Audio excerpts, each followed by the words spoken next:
Hi, everybody.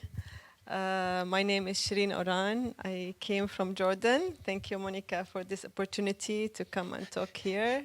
I think it's very important that communication between different parts of the world, it's really important. I came here actually to tell my story.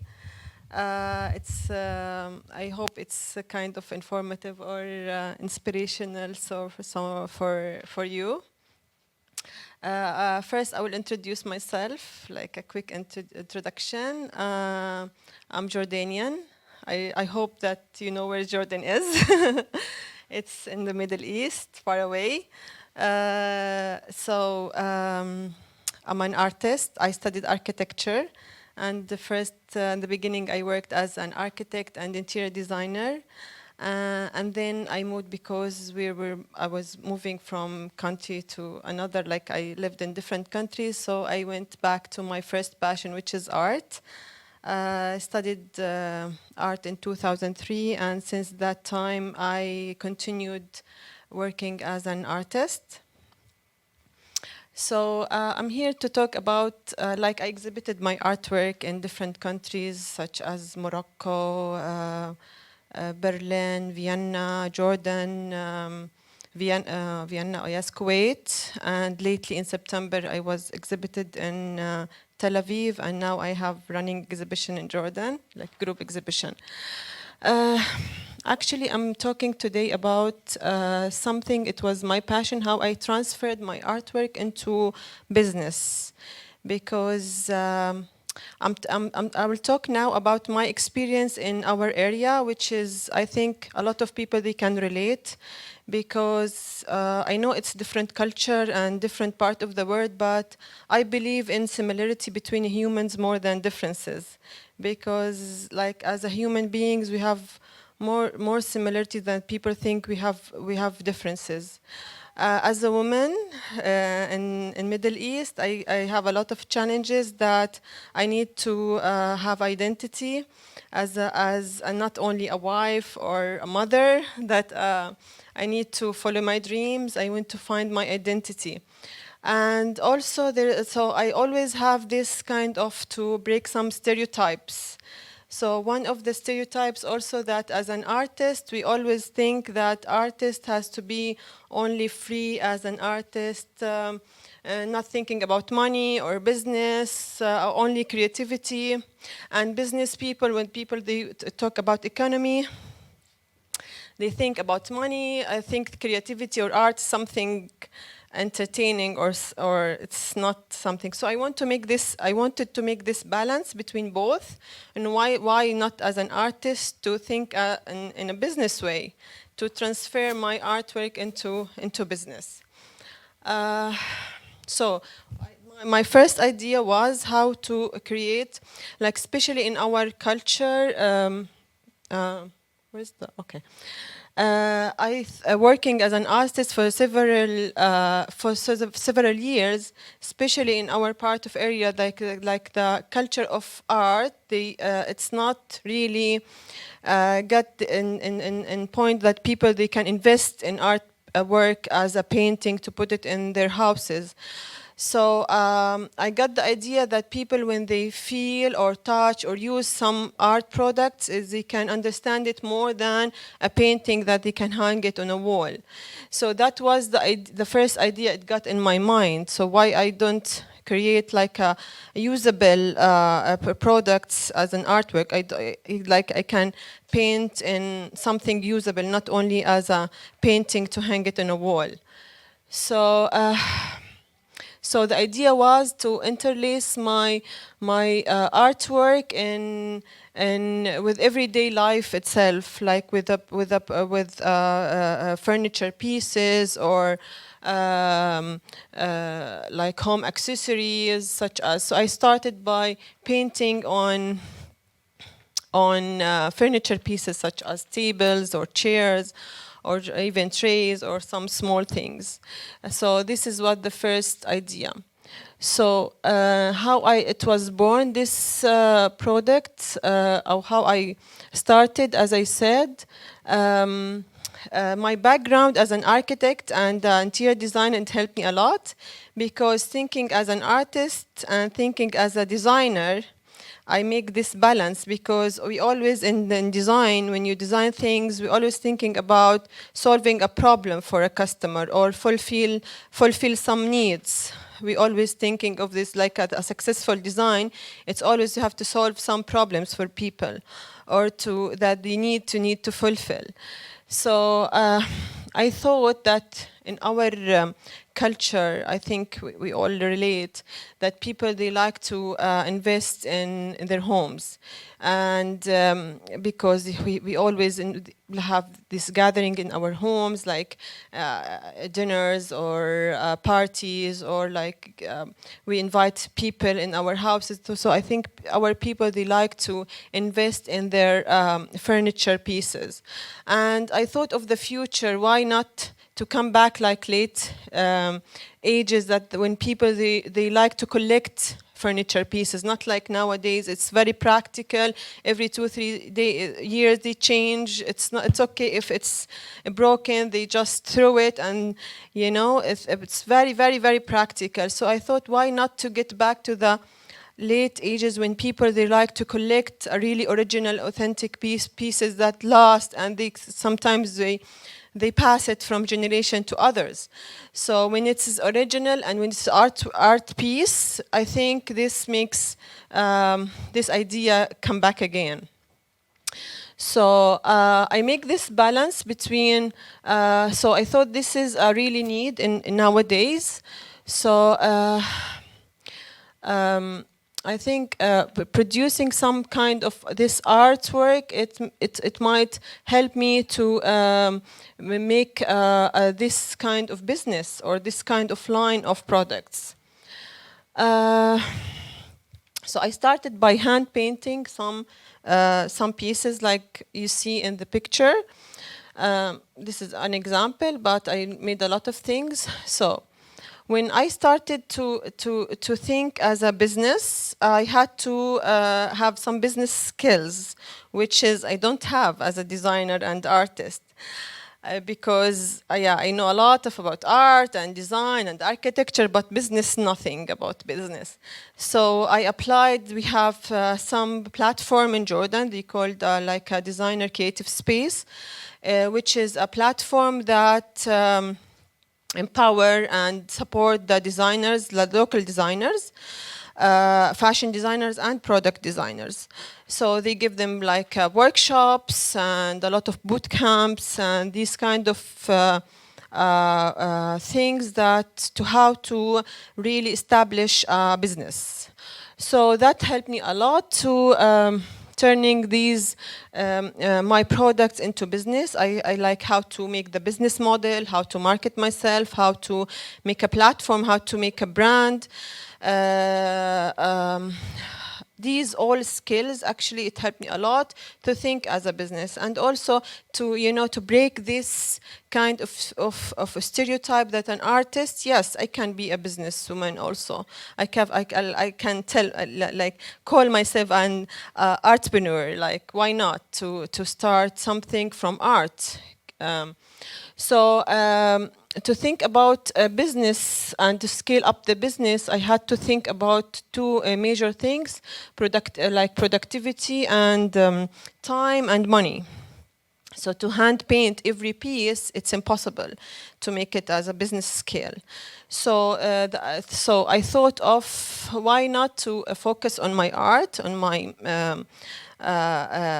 creative part, and let somebody else do the mass production for me. So I printed my artwork in different materials such as foam, wood, plexiglass, stone, fabric, wood.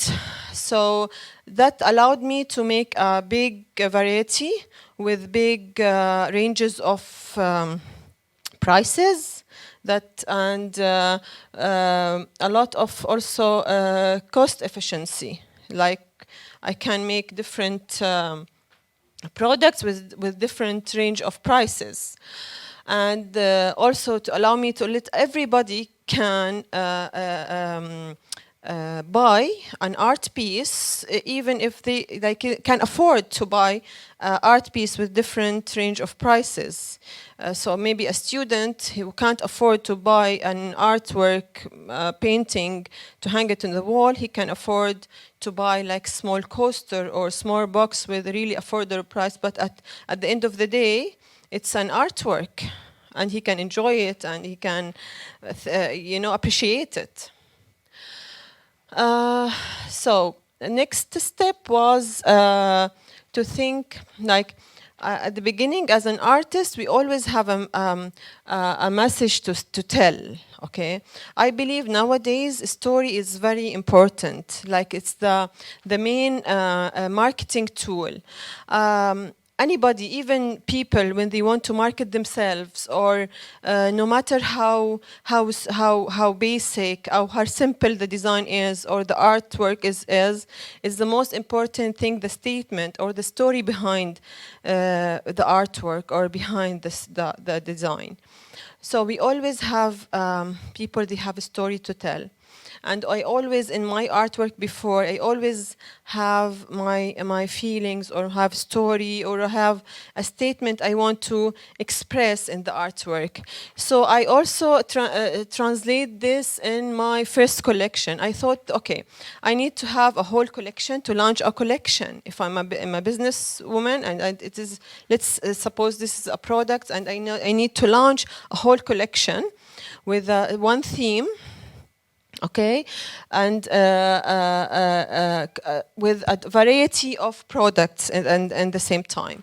So collection is very important to have a story behind it, and then creating a complete collection. Okay, with the theme is with a full quantity, and this platform I was member of, it's helped me a lot to join a lot of exhibitions, like exhibitions for designers in Jordan. Like I launched my first collection there, so it was really helping me. It was really very important that for branding to be exist in the market. That helped me a lot to also to be in touch with people, to tell them my story, to tell them what I'm doing, what's this product about, and what's behind this product. Okay, it was very important, this relationship I made between customer and to test the market, what the really people want and what they don't want, what they really liked and what they don't like. These feedback I got from people in these exhibitions I participated in. It was really important for me to get this feedback, and for people also to know me and to listen from me personally, and how, what and why I'm doing this, and what's the story behind what I'm doing. Okay, and it was really also in this kind of events is very important, because the people, when they come and they visit these kind of events, the people who is interested in designs and art, and even the social influencer, the social media is very important marketing key in this world. So people, when this is a big exposure for anyone who wants to brand himself, to make a brand, to make a name, to make a signature in the market. So that helped me a lot to be known at the beginning, to let people understand what I'm doing, and to make like a first steps in the business. Okay. Always when I made a first collection, also timing, by the way, is very important. Like when, as I said, a collection, it has a story. If your story or your statement behind your collection is related to time, for example, if it's related to spring, summer, or Women's Day, Mother's Day, religion event, anything, maybe what you are trying to tell people, if it's related, if you launch this collection in the proper time, that helps a lot on marketing as well. So always I think in business we have to think about growth, how to develop ourselves, how to develop our ideas, because okay, when I created like one collection, I have to think what's next, what people expect from me, what's kind of development I have to make, what's next step.